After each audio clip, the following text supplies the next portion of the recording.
Bonjour à tous, j'espère que vous allez bien. Alors cette semaine, on a un tout petit épisode. Je suis tombée malade cette semaine, donc entre le chaud-froid, ça arrive. Rien de bien grave en tout cas. Cette semaine, je voulais vous parler de la Paris TestConf qui a eu lieu mardi dernier à la Maison des Associations dans le 13e arrondissement de Paris. Alors, je voulais remercier et puis saluer le professionnalisme de toute l'équipe qui a organisé l'événement parce que c'était vraiment très bien, très bien. Si vous avez eu l'occasion d'y aller, je pense que beaucoup de personnes en sont ressorties avec plein d'informations. On s'est tous couchés moins bêtes, donc vraiment c'était très bien, donc bravo pour ça.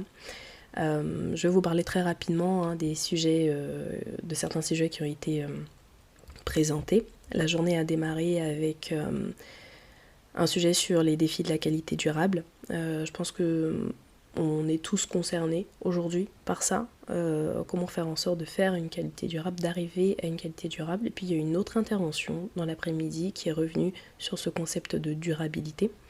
On a eu également une présentation sur l'example mapping, une autre sur le rôle du quality coach. Bon, je ne vais pas toutes vous les faire. Il y en a une qui m'a particulièrement intéressée, particulièrement parlé aussi. C'est le rôle du testeur agile quand on est tout seul en tant que testeur pour une équipe de 25 développeurs. Je vous laisse imaginer la charge de travail qui peut être vraiment impressionnante. Et justement, Anaïs, qui est la personne qui a intervenu sur ce sujet, a donné sa stratégie, ce qu'elle a mis en place pour pouvoir organiser son travail de manière efficace, et vraiment c'était très bien. Moi j'ai beaucoup aimé. Voilà. Ça a également été l'occasion pour moi de rencontrer certains d'entre vous, auditrices et auditeurs. Donc merci à vous de vous être présentés et puis d'avoir pris le temps de discuter avec moi. C'était très sympa.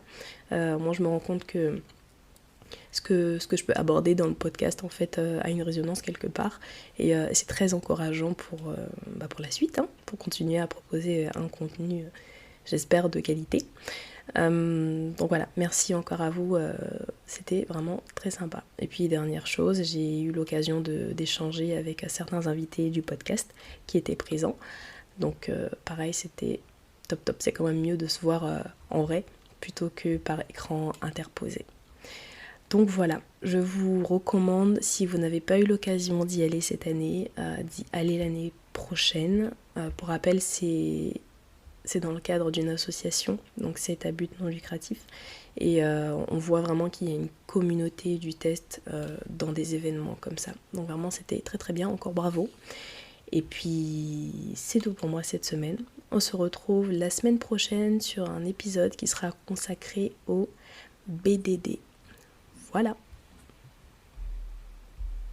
Si vous avez aimé ce que vous avez entendu, parlez-en autour de vous.